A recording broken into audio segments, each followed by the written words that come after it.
Hi there, folks, and welcome to another episode of Michael in the Backyard. If you're into small engine repair, maintenance of small engines and stuff like that, this is the video for you. First things first, we got to get the old canvas shoes off and put on some rubber shoes. We're going to do some power washing. And all these small engines that I have and four-wheelers and whatnot that I have around the property here for the grandkids to play around on, for me to play around on, need maintenance from time to time. And I don't like working on dirty vehicles, so let's get them all power washed up. We're going to start with a lawnmower, and then we're going to go to the wheelers and the go-karts and whatnot.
What's that? You should rename my YouTube channel. What's your name of your YouTube channel? Tactical Salt Lovers. Huh? No, name of the YouTube channel is Tactical Salt Lovers. You think I should change it? What for salt lovers? My username for my YouTube channel is Tactical Assault Lovers. Tactical Assault Lovers. Yeah. Yeah, that might not be great for a kid your age to have a YouTube channel named Tactical Assault Lovers.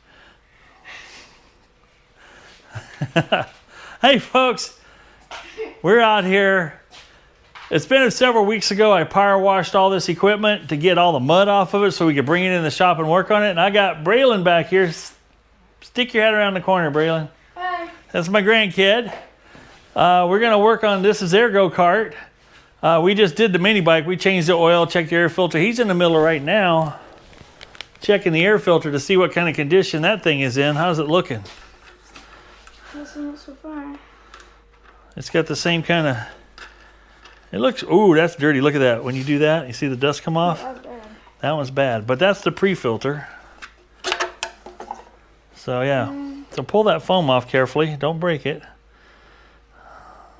It's a little dirty in there. It'll get us through the weekend. Oh yeah, look at that. Maybe it won't. That's pretty bad. Whoops. Oh, what's that? Now it's got a ground finish. Oh my God. All right. Yeah, that was due. Probably overdue. So we'll put that on the list of to-dos. Everything else, back tire's flat over here, ain't it? Maybe. Yeah, we'll have to get some air in that. And then check this out. This is what I really came in for surgery for. I'm not sure what's going on here, but pretty sure it's not supposed to do that. And you see the axle out here? Show them like wiggling up and down. Look at that. So we're gonna get that off. I think we got a broken weld. This one seems to be intact and rolls quietly. How does this one roll? Not bad. I bet we just got a broken axle. So let's get busy. Let's get the needle nose pliers out. You know how to run some needle nose pliers? Twist it off pretty good though.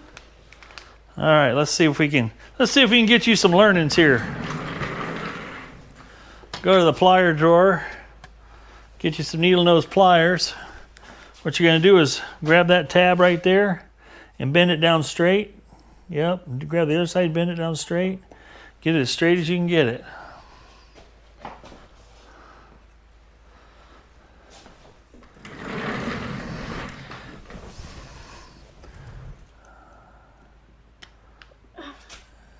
Then just Then you'll be able to pull it out. You got to get a little straighter, I think. So if you pinch those two together now.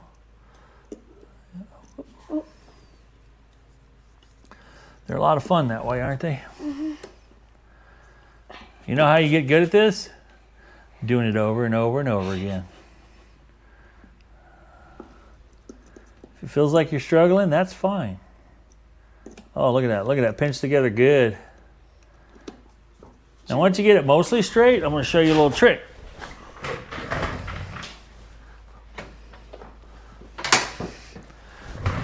Go ahead and put the tip of that needle nose right inside that hole there. And then pinch it, and then you can, whoops. You got to get a hold of it good. Hold it nice and square like that. Just like that. How easy is that? Now, let's see how tight that nut is. Not very tight. It's probably not a good sign. Well, it's okay. It was tight enough. Let's see what we got going on here, because we got some floppage. This is some grade A floppage going on here. Let's see if we can tap this. There, it wasn't. Look at there. So what happened is the weld broke inside there. Your bearings don't feel the best. Actually, they feel pretty terrible. So we might have to knock a couple of bearings out and get some numbers off of them. Yeah, so you have to like twist this off right Whoa. What's going on there? here. Something. I mean, we've had this go-kart for 5 Yeah. years. Grade A Coleman. You got wood stuck in the spring. All right, I'm just wondering. Oh, that's corn. Is that corn stalk? Yeah, corn Did you stalk. ride around in a cornfield, boy? Yeah, and I got stuck. So this ball joint here seems to be a little bit not liking that. So what we're going to do is we're going to go ahead and take all this off, because with this being broken like that, and there's no way to weld it, because I think they did a bad job of welding on the inside. We'll know once we cut it apart. What I'll do is we'll cut this out, and we'll cut this off right here. Okay. And then we'll be able to see what's going on inside there. We can weld it back straight, and I can weld that back together, and we can salvage this. I don't think it's supposed to have that huge cut right here. Well, that's because it's been wobbling, and that right there has been rubbing up against there. It wouldn't normally do that if this wasn't going like that, allowing it to do that. All right, so let's get some sockets here. Go into the socket drawer there, and let's see what we can find. Let's see, let's try a 13 millimeter socket. Next one up. Right there, yep. Let's lift up and pull, yep. See if you can find a 13 millimeter socket. We'll use a deep wall for this just for funsies. Is that 13? Is that 13? Oh, let's try 15. Kind of curious if the whole thing's going to turn on me. It looks like it is. That's not good. It's not. Very observant, sir. That's not good at all. Do you want to get a piece of pliers and hold that down? I don't know if we can.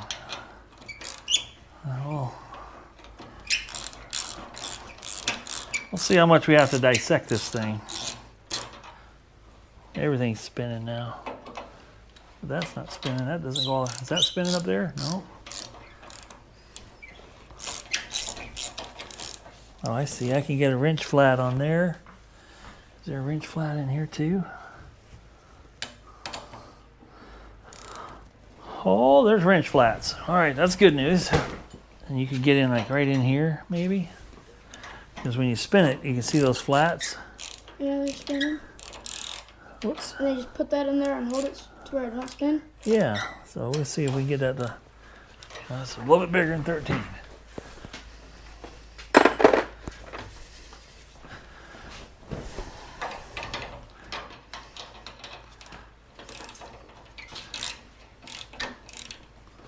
There. I can hold it for you. Hold that one. Okay. Good job.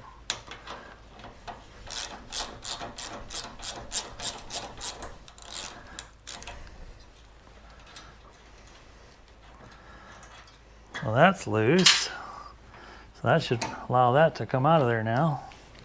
See, when there's a wrench flat here now too on this ball joint. I just wonder why that was going up and down so much. It's like that joint's junk. Do you need to go down one more time or no? Helps if I get it lined up, huh? All right. Sometimes it's got to get worse before it gets better. So now, we got that. Where'd that go? Just get stuck in your crock? Yep. Yeah, this actually has, this is wore out. See how that's all floppy? This one's tight, like it should be. So that's called like a ball joint type of thing, or heim joint. Now, I'm curious.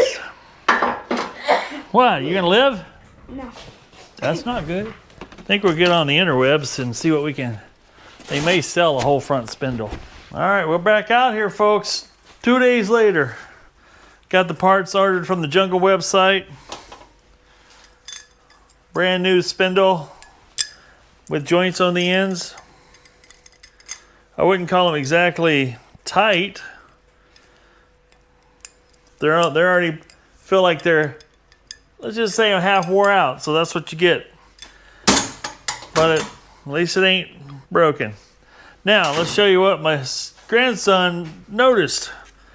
Went to the other side over here. He was wiggling this around. He goes, "What's up with this one, Grandpa?"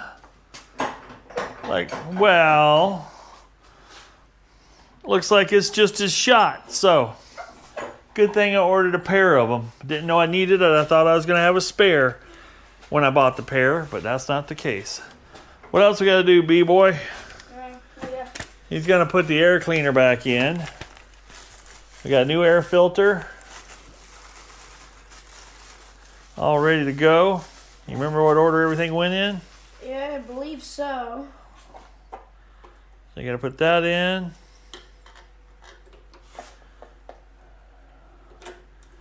Did it just have the one?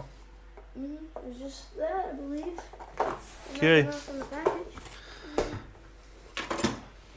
There we go. So I got a new breather. So that'll be good to go. You dropped it. Come on, man. You're better than this. How do I put the other one on? There's two of them. What? See? There's two of them. So one goes on first, and then you put the cover on. See? Learning again, aren't we? Well, there's only one side on this one. Seems to be only one. We'll have to put a new cotter pin in it. Probably put a new one over here anyway. I got some of those. I That'll fit there. Probably have to reverse the direction.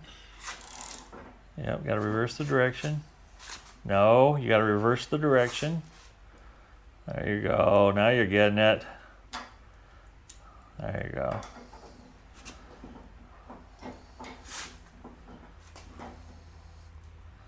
Now what we can do is take that other wrench I had, little wrench. It'll go right here. There's a wrench there. Yep. Oh, little one. No. Yeah. See if you can find that flat on there. Keep going around. You should be able to hit it. You should have hit it by now.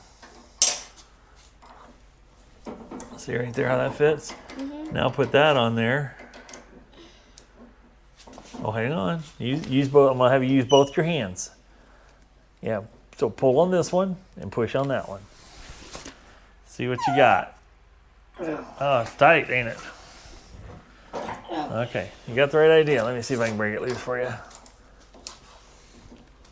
There we go. There. Now you can hold it still with that and take that nut all the way off. You gotta hold your wrench straight. Hold your wrench straight. Keep it pushed up tight against that. Don't, yeah, just push it. Try to keep that perpendicular like that. There you go. Use your muscles to hold it straight while you're doing that, so it doesn't lean on you. Got to keep that in there too. Get you some muscle coordination going, buddy. Now, what you want to keep in mind when you're applying a lot of pressure is if this slips, where's your knuckles going to bang into? Right there. That's how you end up with bloody knuckles. So here, let me see if I can break it for you. There you go, now it'll come off. That was a little snug. Well, this hole's a little egg-shaped out. It's supposed to be a round hole. Uh-oh. So we're going to do a little reparation on that, I think.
Well, the new part lasted not very long. Now I'm going to have to put the Superior Grandpa fix on it. I guess the only good news is these joints are still good, and I can I'm going to have to do some surgery and some welding. Something's making me wonder if this thing here was just pressed in here and not even welded on the backside. So we're going to cut this side off and get a look on the insides.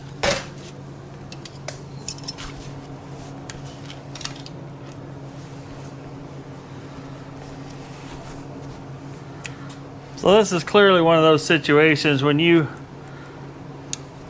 buy something cheap, don't expect it to last. I mean, this has got a few hours on it, and let's say it's had a rough life so far, but other stuff lasts longer.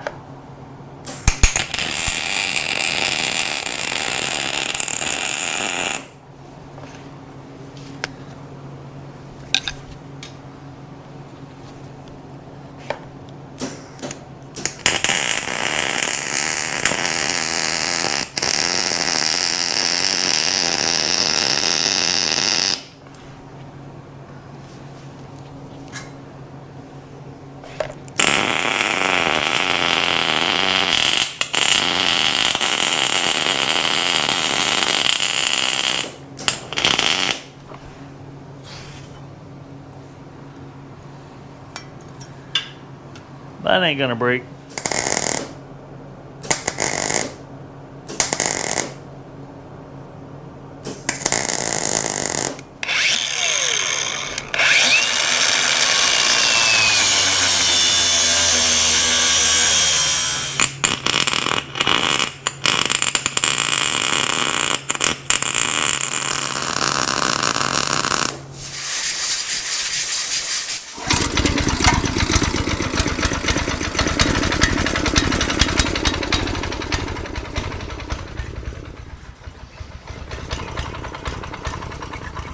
Don't give it so much, just a little bit. You know, all you're doing is flooding it out all the way. Is that the choke on or what? Oh, that's why.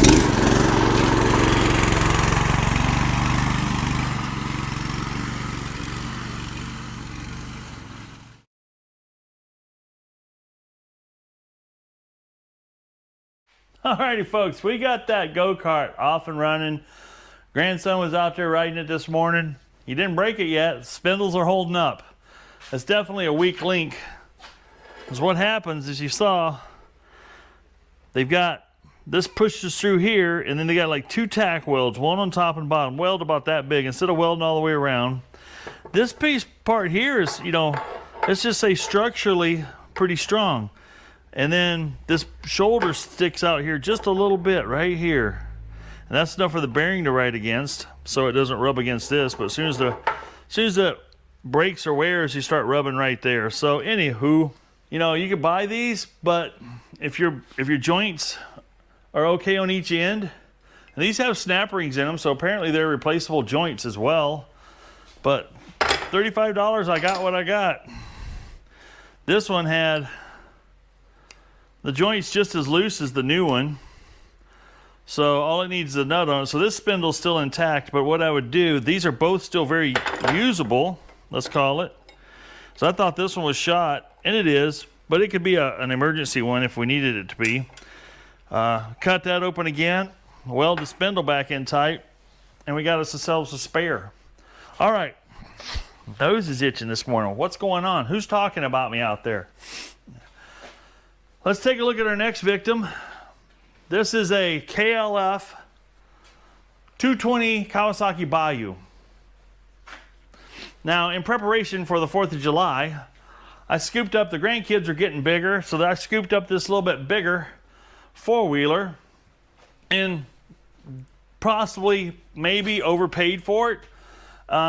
This has been redneck victimized, and now most things I don't say negative things about redneck, because I'm a redneck. I'm a high-tech redneck. You want a redneck in your corner anytime the shit hits the fan. So, what are some of the things I'm discovering here? Well, let's just talk about it.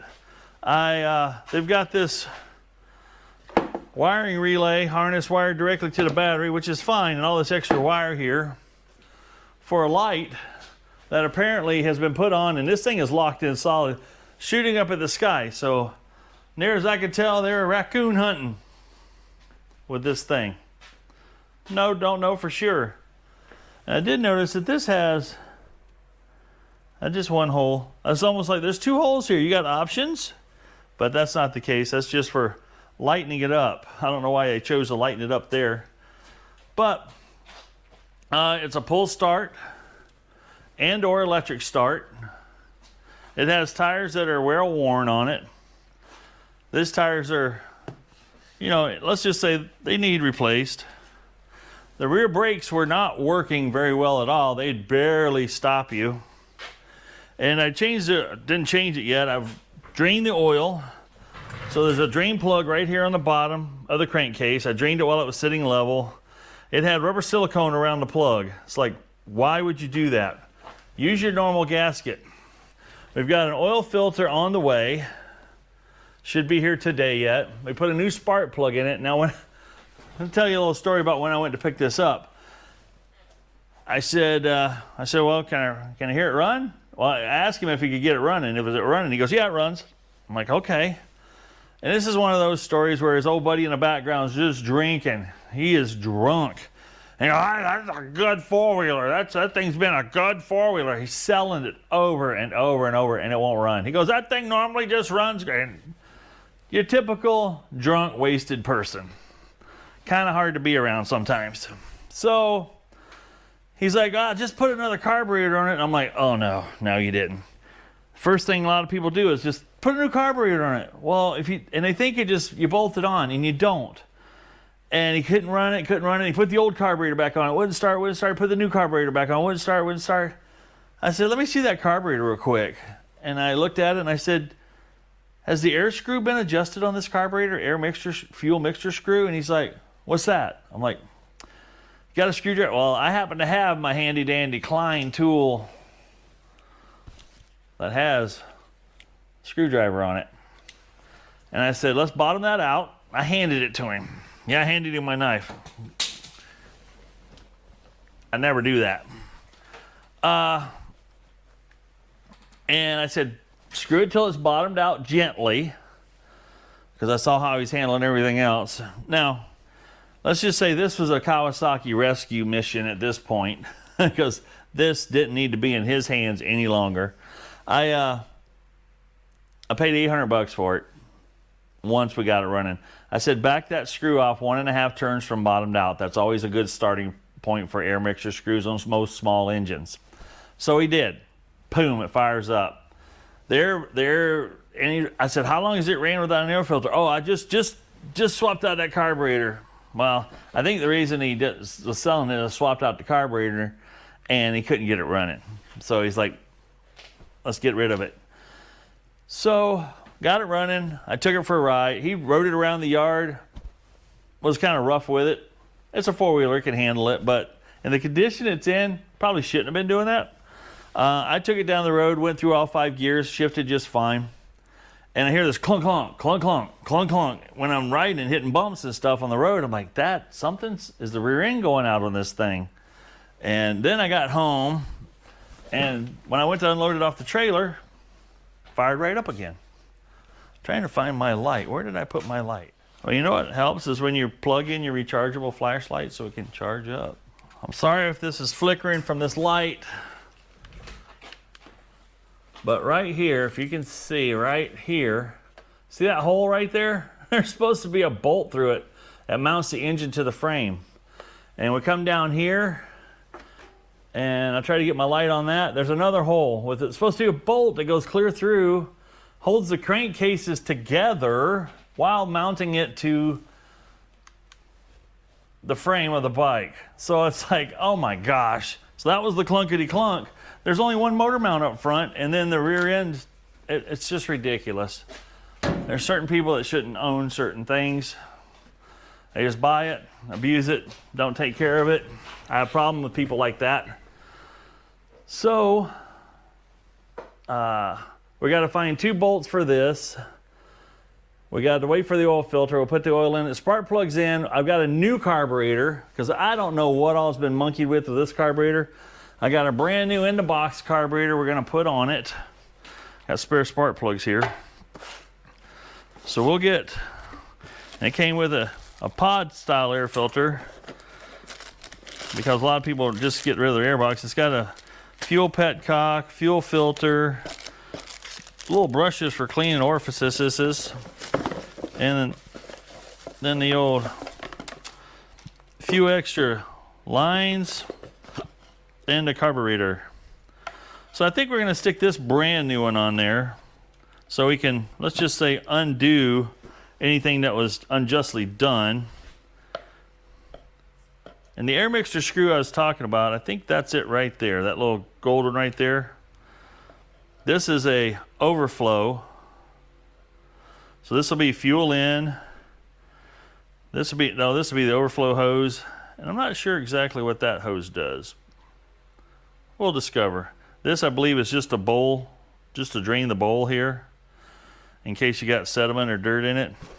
Best way to keep your bowl clean, keep these in there. Nice inline fuel filter. We'll see if they hold up. Only bad thing about those fuel filters is they are plastic. And I'm pretty sure this doesn't have one on it. looking up in here. Here's the fuel line coming down from the tank right here. Yeah, it comes from the fuel petcock right there. We'll put an inline one right here. And we'll put some fresh line on it. That line feels pretty stiff. Anyway, we'll go from there. I noticed this little relay pluggy thing here was kind of corroded. We need to put, we'll put the rubber boot back on it. I'm gonna look up the part number and I'll get another one of those coming. Just to do a little preventative. You know, right now it works, it runs, it turns over. It fired last night, so. And then we'll get this light adjusted. I might just take this light bar completely off. It has 2 headlights, and this is just something that's gonna get, it's gonna get ran into a tree and broken, and right now it actually functions really well. So let's remove that situation from the situation. Alrighty, next thing I wanna do, we're gonna drain the rear end gear oil, or whatever it may be. I don't know if these have gear oil or whatnot, but I'm draining it. Then I'll run to this is a Thursday. And right under here, here's where it looks like you fill it. Looks like somebody used some proper size wrenches in the past. Probably something like this. Yeah, and just rolled it right over. Those are soft. The drain plug is probably steel. Yeah, that come right loose, no problem. These are kind of a neat, I don't know if this one's a posi differential, but a lot of times these are a differential. I think this one's a posi here, it's locked, but it is shaft drive. Now the other 300 Kawasaki Bayou I have has an open diff, but it also has a switch you can lock the diff, which is kind of nice. Let's see what this looks like coming out. Well, that's clean. That's clean as can be. That's pleasantly pleasing. I like that. The other thing we got is the brakes don't work. I backed this all the way out. And we're gonna pull this wheel off and pull the, what the heck?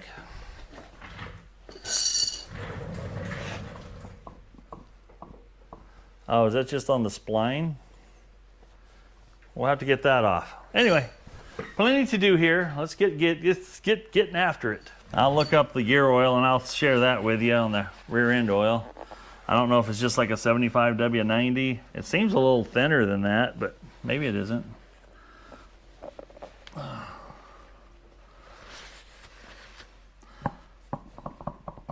think we'll just pull the wheel off first.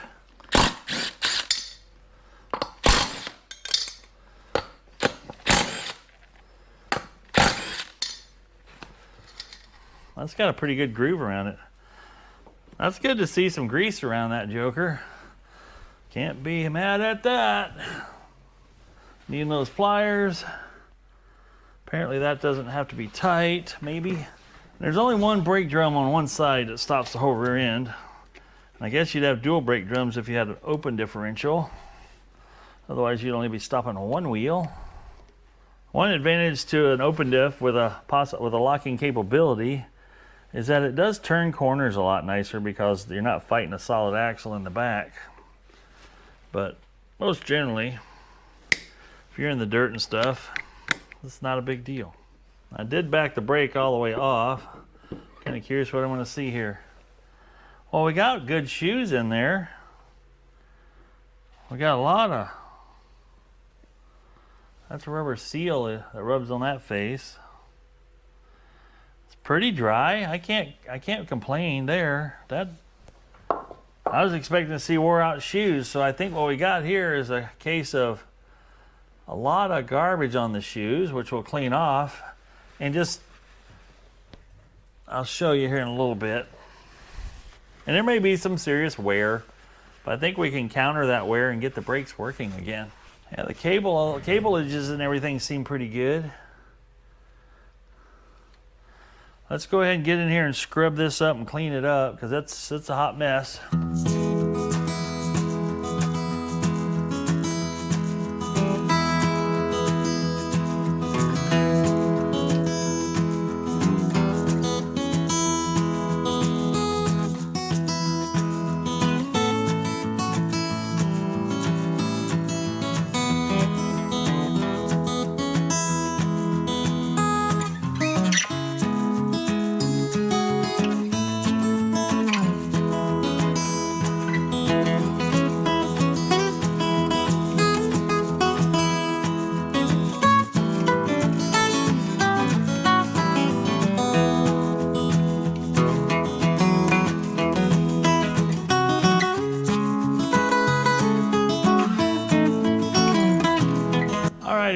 did there is we cleaned this all up. We got, with a combination of some brake clean, and what you see me go after at first was with super clean, with a toothbrush, got it all cleaned up. Then I used the brake cleaner to get all the super clean soap and residue off. Now we got some nice dry pads. We have now cleaned up the inside of this. This seal here is pretty rough shape, but that's okay because this is designed to keep, this seal's designed to keep this dry, you know, when it gets into water. And you know, people drive this stuff through some really neat stuff, you know, and it's to help keep the water out and keep your brakes active.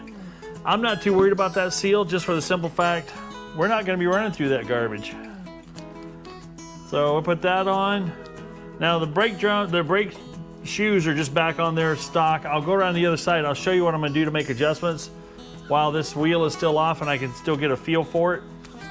So I'm going to get you on the other side of the camera world here and show you what we're going to do there. So what we're going to do, we put the pinch bolt, pulled the pinch bolt out. This thing is fully adjusted back right now. So what I want to do, we're going to take this all the way off. The drum showed signs of very little wear. The shoes showed signs of very little wear. So we're going to run with that and just go. This thing's just wasn't never, I shouldn't say never, this thing's got some age on it, but it just needed to be adjusted properly, set up properly. So what I'm going to do is get it so that this will engage right now. See, that engages and stops right there. I can actually, let's see if we can adjust this back just a little bit further. We'll go back just a little bit further here. Yeah, see right there, I can feel it right now. Boom, boom. And there's a lot of thread on here, as you can see. So we got plenty of adjustment. And that thread's designed to be there. This thing was bottomed out. So somebody just bottomed it out and go, oh, that's what it's gonna be, I guess. Instead of doing the right thing, they're again investigating, seeing that there's tons of grease and garbage in there. But it could be oil leaking through the bearing here. It could be somebody put a lot of grease on that spline, and it could be numbers of things. But let's just say this thing's 30 years old, probably close to 30 years old. And maybe it's only 20 years old, but 20 to 30 years old. And it's a safe bet it's probably never been touched. So right there, the brakes are stopped. That's loose, that's stopped. And I've got another inch of thread of adjustment there. So I'm gonna call that about where I want it. We wanna make sure we have enough thread engagement here on the nut, because I would like to see that thread's just barely starting to stick through. That way I know I'm fully engaged.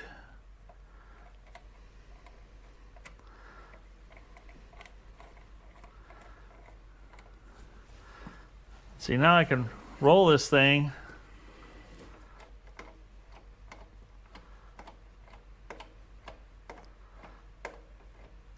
So, you know, we're just right there. That's locked up. So we're going to go ahead and back that back off to the, let's say, the tip here.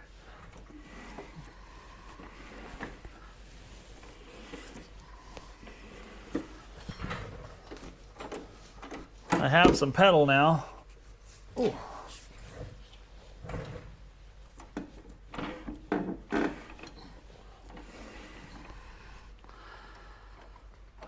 That might be a little too far. Yeah, we're gonna move this up about one more spline, and that's it.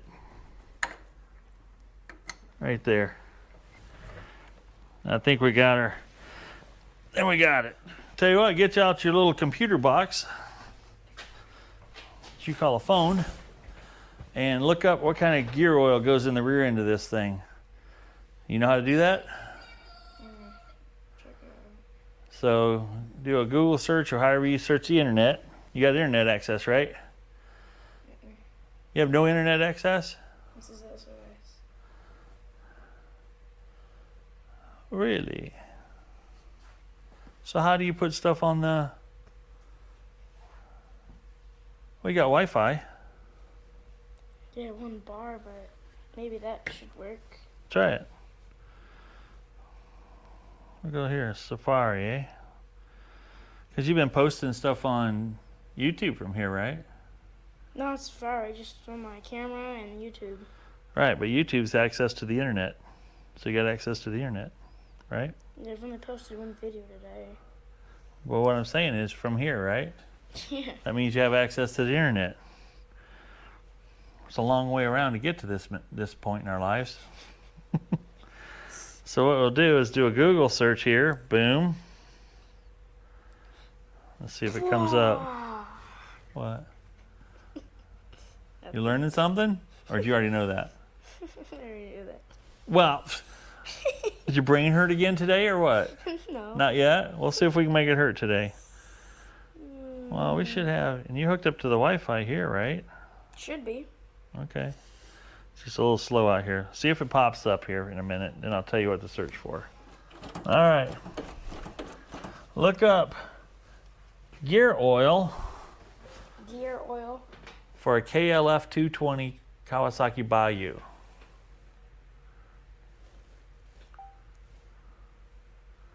What's it recommending? Go back up to the top. You should use 2W four-wheeler specified for differential fluid. Okay, so differential fluid, AMSOIL. Severe gear, 75W90. A good option for protection. There we go. Now we know what kind of gear oil to put back in. 75W90. Guess what? I have some of that in stock. Yeah. One thing's for sure, when we're done, it'll actually stop itself. Well, it turns out this cap is actually just plastic. It's not aluminum. So I tried to put a socket on that fit, and it wouldn't do it. So I ended up getting out the trusty vice grip, and there again, we'll use vice grip again, but this is what I put in there. 75W90 full synthetic. I filled it up to the bottom of the plug hole here, because you can't fill it up any fuller than that. Maybe you could. There's another bolt right here. I'm gonna look up and see how much it takes. So far it's a quart, and it seems like it's filled this up about halfway, which should be plenty to circulate and do everything it's supposed to do, and I guarantee you there wasn't a quart that came out of it. Alrighty, as far as continuity on this video goes, it's all over the place, folks. I do apologize ahead of time for that, or behind time, or wherever we're at in this portion of the video where I'm talking about this. Right now I've got this little Chinese-made four-wheeler that is my grandson's, and we put an engine in it about 2 years ago.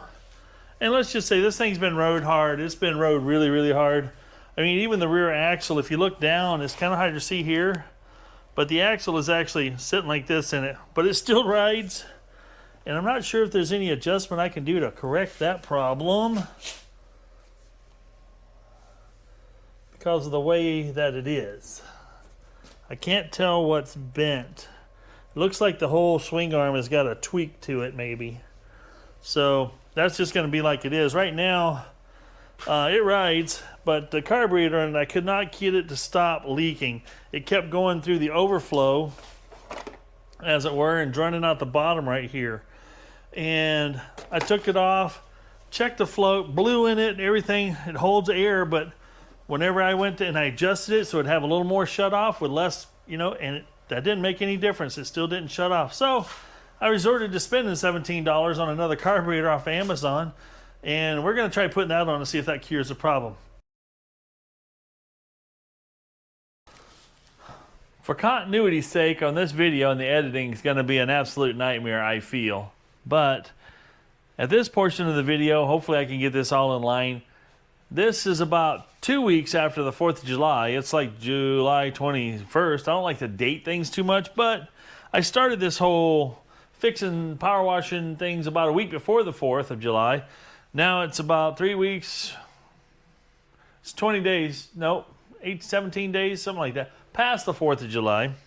And we've got an issue here with, I've been working on these four-wheelers. We've broken a lot of four-wheelers. We fixed them. They broke them. We fixed some go-karts. We put new belts on go-karts, that shredded belts, and then we put new belts on. Some work, some won't. Right now, out there in the shed, I got one that works great now.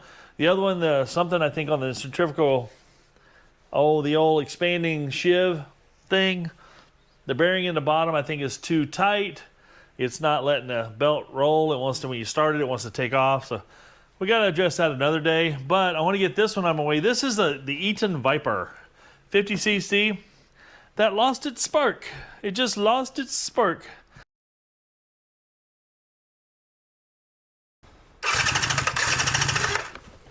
Okay, no spark again. Had a blown fuse for some reason. Maybe let's swap back now. We gotta swap back.